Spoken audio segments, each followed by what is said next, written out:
I'm Leslie. And I'm Shelley. And we are Sisters in Ebert. Welcome back to another Movie Monday. Before we begin, you must notice there is a missing poster on the wall. If you have seen our squirrel, please return him to us.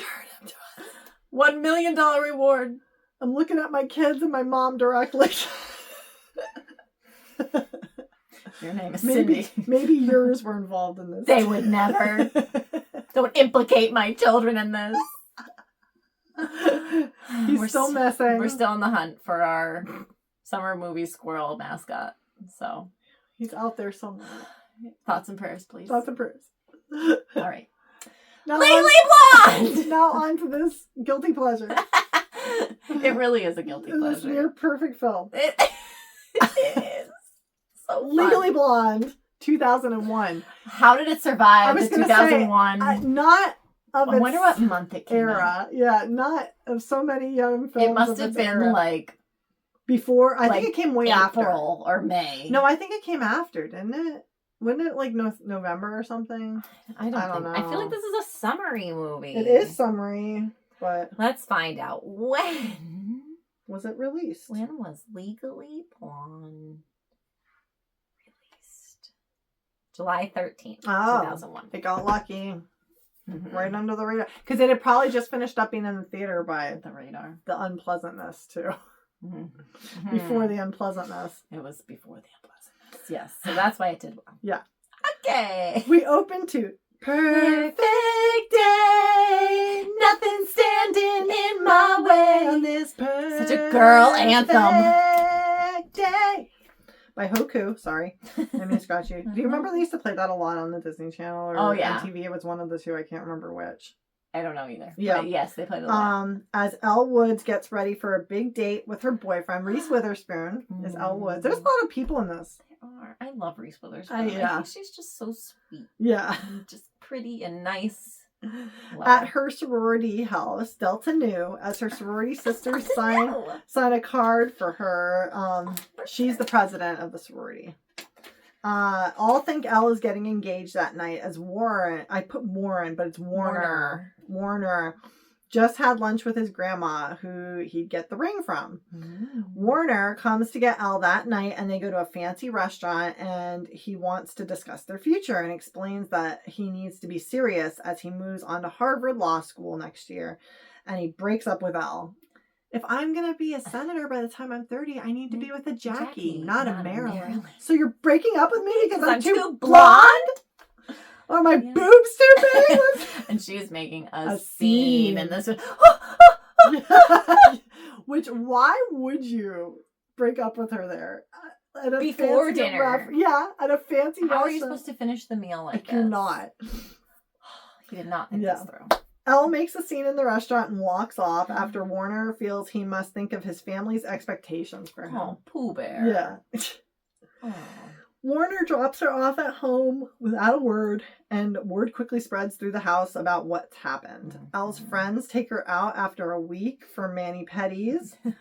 Did you notice the dark-haired friend? Yes, but now I can't remember why. Okay, she was the housekeeper in Meet the Fockers. Yes. She was... she's been in a lot of, like... Was she Alice Brady in the Brady Bunch movie, I feel like? Or not Alice Brady, Alice in the Brady Bunch movie. The 90s ones, I think.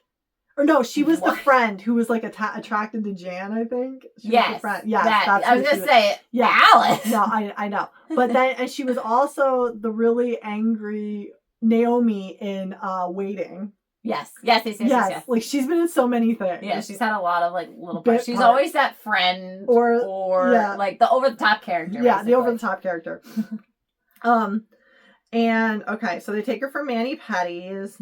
Elle sees Warner's brother in a tabloid and gets the idea to be a law student to get Warner back because that's the kind of girl he's interested in, and gets help from an advisor on what is needed to get into Harvard.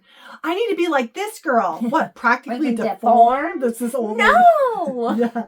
Harvard Law.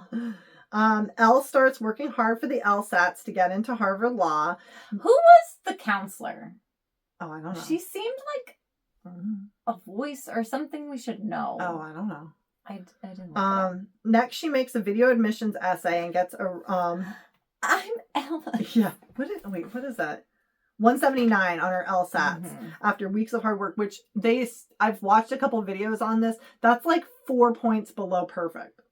Last I saw was 2 to 4 points. Yeah, like one. 181 I think is the best. Or 180 I think is. I don't know. It's some goofy number. Yeah, it's not like maybe. It's not. But yeah, like she did well on these LSAT. They said you need at least a 175. Yeah. Or 4. Yeah, 5 I think. Yeah. After weeks of hard work, and Harvard feels she would be a good fit for diversity and admit her as she meets all the qualifications. She is, she is in clubs. She is, she has a 4.0. She's president. She shows leadership. She's like, I have a 4.0 GPA, but that's in fashion merchandising. That's not. Yeah. Elle moves to Harvard and arrives in her convertible with her Chihuahua Bruiser, causing a spectacle all in pink. But I couldn't, these are all law students, but they really be standing like, okay, blondie. Yeah. Like, they're not going to be heckling. They're just going to ignore her. They'd be like, that's weird. And say it to their friend, like, do you see this? But they're not going to stand there and be weird about it. At Elle's first class, she seems much more perky than everyone else and runs into Warner in the hall, who is surprised she got into law school. Oh, I go here. Oh, I totally forgot you go here. Yeah. I go here. Yeah. You go here. Harvard Law. Yeah. You got into Harvard Law? Yeah. What? Like it's hard? Yeah. In her first class, Elle learns the law is reason free from passion and has a tough professor and did not know an assignment in reading was due that first day. Which, how would you know? And she didn't read the syllabus or whatever they gave her on her welcome packet, I bet. Because remember, she's like, I'm not seeing my social events calendar is missing. Yeah. Social events, mixers, formals.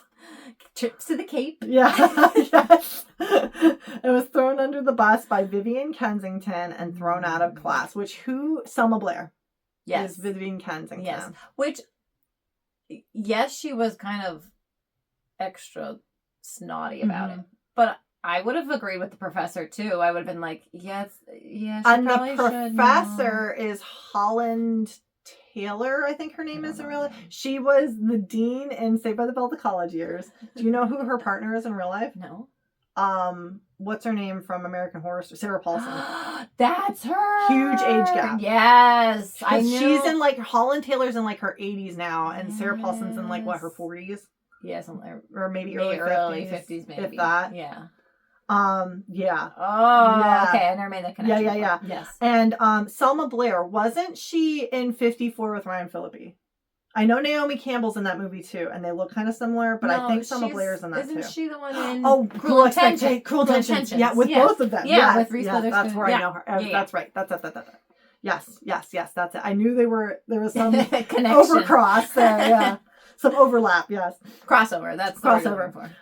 Elle is upset and goes outside to the bench where she meets a guy who is familiar with with Professor Stromwell, who is the professor, and gives her tips on how to succeed with other assigned professors.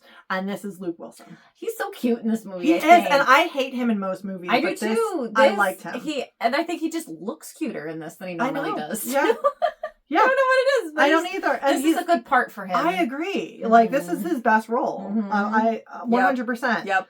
I agree, because normally I hate him in movies. I don't hate him, but he's dull. He's the lesser of the Wilsons. Of the Wilson. Yeah, Owen takes the cake. Sorry. Yeah. Sorry, Luke. Warner comes to see Elle and is soon joined by Vivian Kensington, revealed to be his fiance, and he calls her so awkward. Well, why you don't have to talk? Well, I didn't know she was going here. Pooh Bear. He just uses the nickname. He's the most unoriginal guy in the world. Elle runs off to the local nail salon to console herself. Full turn in the street, causes an accident. And meets the salon tech who was recently kicked out of her place and kept her dog, Paulette. And Paulette is Jennifer Coolidge. That's her name. Stifler's mom. Yes. Stifler's mom. Jennifer. Is that her name? Jennifer Coolidge. Yes, okay. I was like, it doesn't sound right for some reason in my head. Okay. The salon tech, Paulette, really likes the UPS guy and urges Elle to steal Warner back from Vivian. If a girl like you can't land a man, what's the hope for the rest of us? In Callahan's class, which is, what's his name? Victor... Mr. Andrews. Mr. Andrews from... Titanic. What is his real name? Andrew Lloyd Webber. No, I'm kidding. Yeah, he's the guy in Titanic. What? Victor something, right? Titanic, Mr. Andrews. Actor. Oh, I should have put actor. Yeah, because he was a real person. Dang it. I saw it there after I already clicked it. Victor Garber. Garber. Victor Garber. I was right about the Victor. It's Mr. Andrews. That's all I need to know. Yeah, so he is Callahan. In Callahan's class, Elle is again mocked by Vivian, but Elle tries to get her back and shows she won't back down. Elle is able to. You know, she like kind of says something, like she does an argument that, you know, isn't necessarily correct, but she argues it, which is a lawyer would do. Yeah. I'm not afraid of a challenge. Yeah. Elle comes to join Warner and Vivian's study group, but is shot down and calls sorority sisters, one of whom is picking out her wedding gown and is further bummed. They're so mean to her. Like, everybody is mean. Just come back home. Like, why even do this? Elle overhears a party invitation from Vivian, who invites her, reminding her it's a costume party. Elle arrives dressed as a Playboy bunny and confronts Vivian, but is revealed that Vivian is intimidated by Elle after she walks away and is later mocked by Warner for wanting to try for Callahan's internship the next year. He feels she's not smart enough, making Elle realize she'll never be good enough. I'm never going to be good enough for you, am I? And like Vivian's like, I can't believe she even showed up here, and her friend's like, yeah, but you got the ring. Like they both look at her. You got the rock though. Elle starts to buckle down at school and ignore Warner, and I guess like Vivian and Warner went to like grade school together. Yes, and that's how they reconnected. Yeah, they had a relationship. Yeah, it's not because like it's not like he just met this random girl and proposed. I think like, they went to high school. They were boyfriend and girlfriend in high school. What did they call it though? Prep school. Prep school. Yeah. So then he met Elle in college, and that's when they had a relationship. Yeah. But he had one with Vivian before. So Elle starts to buckle down at school and ignore Warner, and professors are noticing her progress. Next, Elle takes nail tech Paulette to her old trailer where she was kicked out, and helped by Elle posing as Paulette's lawyer, and helps her take the dog. I'm taking the dog. Even though Paulette was intimidated by her ex. Who looks like one step above Bobby Boucher's dad. It's true. Like, yeah, his eyes just aren't crossed. Yeah. He's a real surly fella. Yeah. Followed his pecker to greener pastures. Later in class is able to one-up Warner and is encouraged by Professor Callahan to apply for his internship, and gives him a pink-scented resume with Luke Wilson as Callahan's legal assistant. I think it gives it a little something extra. What do you think? Okay, bye! Callahan's firm is defending a murder trial, and Elle is picked as a first-year intern that will help with Warner and Vivian and others. Because I guess they were supposedly swamped with cases that they were actually letting the first years participate in these cases. I don't buy it. Put them on the high profile case. I think you put them on a lesser case. A petty theft. A petty theft, yes. At first day of the internship, Elle finds out Brooke Taylor Wyndham is the defendant on trial for murder of her husband, and Emmett, Luke Wilson's name is Emmett, is also revealed to be Callahan's associate, and not like she thought he was just another student when she was talking to him. Yeah, she's like, what are you, a third year? Yeah. And Elle knows Brooke as a prior Delta Nu alum, with her standing, and she was witnessed standing over the body by her stepdaughter and the pool boy who saw her standing. So she also knows her from her exercise. Her exercise, yeah. She's like she can make you lose like 6 pounds in one class. She's a genius. Yeah, she has a whole empire. Yeah, of fitness. Like, yeah. Fitness tapes. Yeah. This was the era of fitness tapes and DVDs, yeah. Elle believes Brooke is innocent from the jump, and Brooke is upset that Callahan doesn't seem to believe her. And Brooke refuses to give her alibi. The next day at the salon, the UPS driver brings a package to Paulette, and she is very nervous to receive it. And once he leaves, Elle encourages her to be more aggressive with him and teaches Paulette the bend and snap to boost her confidence. The bend and snap works every time. Callahan continues to push for an alibi, and Elle is sent with a gift basket to, she's sent to talk to Brooke, but she takes her like a gift basket and to work on the alibi. Brooke tells Elle her alibi, but swears her to secrecy as it would financially ruin her exercise business, as she was getting liposuction when her husband was being murdered. She's like, I already lost my husband. I don't want to lose my reputation too. Yeah, because that's the thing. Like they were like, oh, is she a gold digger? Well, no, she was financially wealthy on her own. Yeah, she didn't have a motive live here. And she's like, well, like they kept asking her like, what was your motivation to be with such a wealthy old man? Well, maybe if you saw him naked, you'd do it. Like, well, okay. Okay. Brooke would rather go to jail than lose her reputation and swears that she will keep, Elle swears she will keep Brooke's secret, which enrages Callahan when she refuses to break her word. But it did impress Vivian that she didn't give, like, she didn't, like, lower her integrity, and she said, like, that was pretty classy of you. That comes later, though. That didn't happen yet. Yeah. Elle and Emmett are sent to the spa to interview the ex-wife of the husband, and Emmett tries to work on Elle for an alibi with no avail. At the spa, ex-Mrs. Wyndham claims Brooke was having an affair with the pool boy, and Emmett builds Elle's confidence, mentoring her. Which Elle doesn't buy because Delta Nu would never date a guy in a Speedo. Like, yeah, she's like, it's just not adding up. Yeah. And he's like, well, I don't think that's going to stand up in court. Elle hears dorky co-student getting shot down and he was kind of rough on her too, like because he's one of the smart ones, but he's definitely like really like smart and like socially awkward. And so she hears him getting shot down and pretends to be his jilted lover, helping him to get the date. Like, I always thought he looked like Will Ferrell. A little bit. A little bit. You gave me the best night of my life and then just take it away.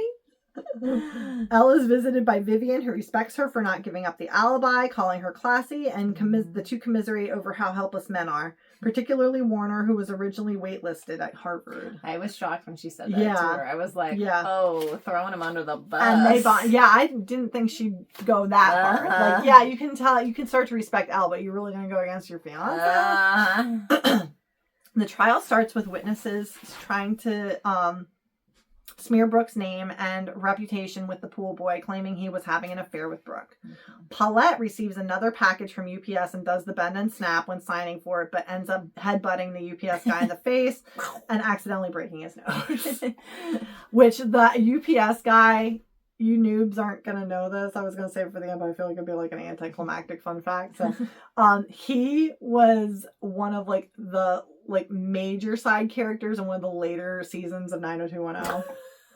He ends up dating Valerie's, right, so Tiffany Amber Thiessen's character Valerie's mother in the show as a much younger like lover. Her mother is played by Michelle Phillips of the Mamas and the Papas.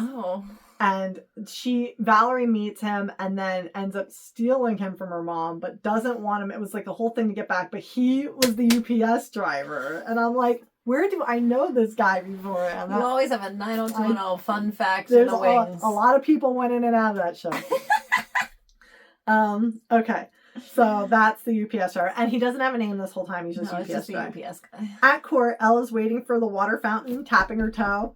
And she was on the phone with Paulette telling her what happened to the UPS guy. And realizes Enrique, the pool guy, is gay. Due to his knowledge, don't you tap those last season Prada shoes on me. These aren't last season. And real gay. Warner, what kind of shoes are these? Brown. Brown. Yeah, brown. Brown. Real. See, men don't know shoes. Gay men know shoes. Straight men don't.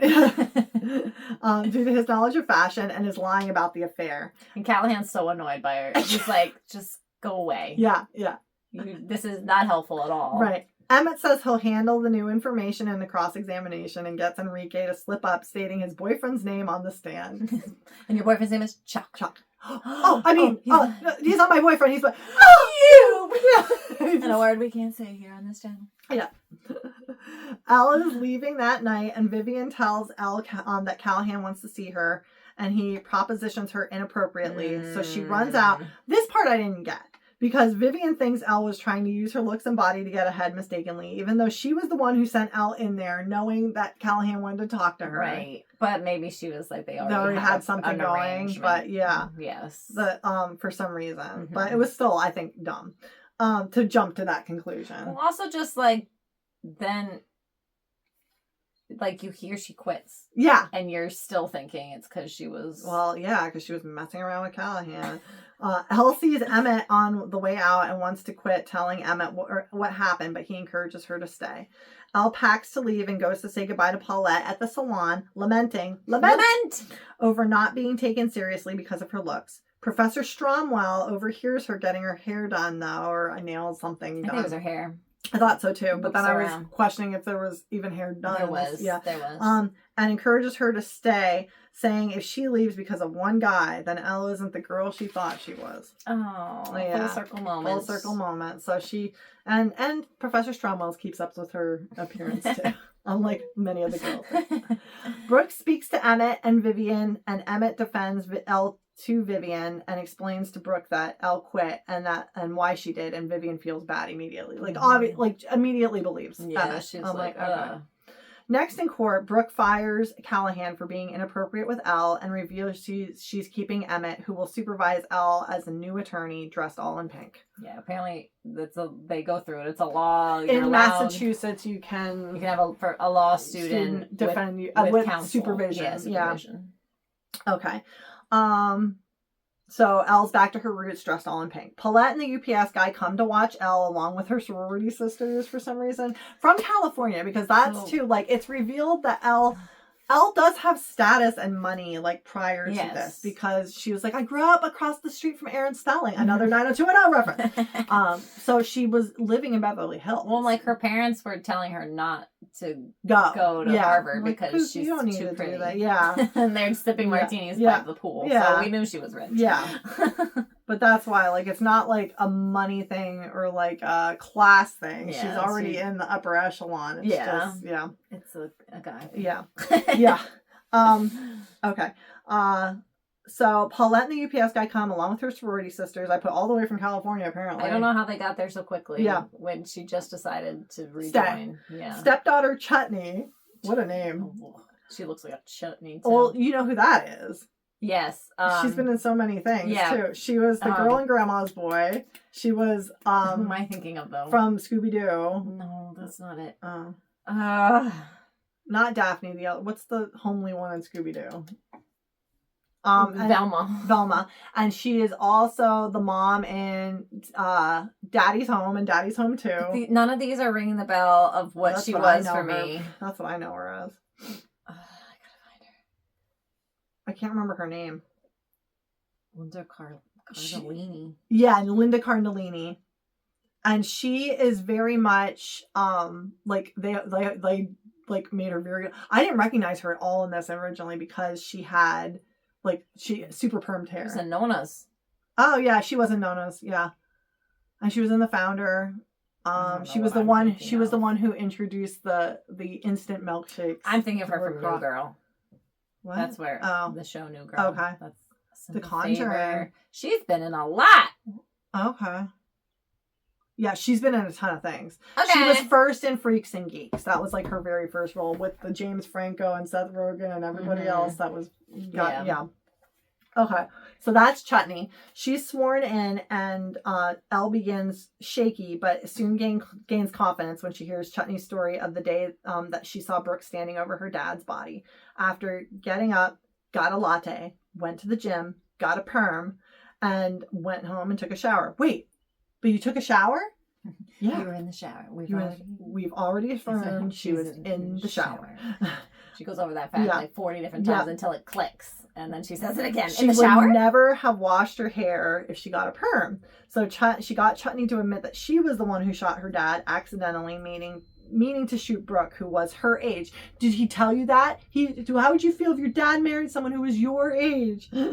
And was never in the shower. Brooke is freed, and Chutney is arrested as all such praise. A great moment. Yes. And she's firing at her. So because you had enough time to do this. How many perms would you say you've had in a lifetime? Like 2 a year since I was 12. So wouldn't someone who had 40 perms in their life know not to get it for the ammonium glycosylate or what? Yeah, she throws out the chemical that would cause would inactivate it? Would inactivate the perm. One of my sorority sisters, we got her perm done. We told her it wasn't a good idea. Curls weren't a good look for her. She didn't have your bone structure. But luckily, that day she was involved in the Delta Nu wet t-shirt contest, posing her from head to toe and completely rinsing out all her...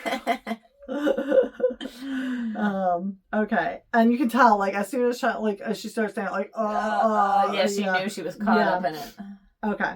So Brooke is freed, Chutney is arrested, all praise Elle, including Warner, who says that he loves her and wants her back, but she shoots him down because he's a dope. Like, he's still with Vivian at this point. 2 years later, we hop ahead 2 years. Harvard Law class of 2004 is graduating, and Elle is speaking, introduced by Professor Stromwell. Elle has an invitation to join a prestigious law firm, and she and Vivian are best friends. Warner has no girlfriend or job or prospects, and he did not graduate with any honors. Paulette married the UPS guy, and they're expecting a baby, a girl that they're going to name Elle. Emmett owns his own law practice now, dates Elle, and is proposing. Tonight. On this perfect I said, day. as Hoku Perfect Day reprises, and we learn that passion and belief in self are needed for the law, no matter what And Aristotle in said. And in life. The end. I wasn't going to start a new page just for that. Nope. It's such a fun movie. It's such a great feel-good movie. It is. I remember It's watching funny. this like a bunch of times. They played it on, it was like TBS or Yeah, TNT, one of those where they had the rights to it. And they played every it Sunday, constantly. yeah. And Saturdays, like sometimes it was a whole weekend. That's just true. Legally Blonde. Or like Reese Witherspoon movies. Yeah. And that'd be one of them. So, yeah, it'd be like Cruel Intentions and then Legally Blonde. And Sweet Home Alabama. Sweet Home Alabama, yep.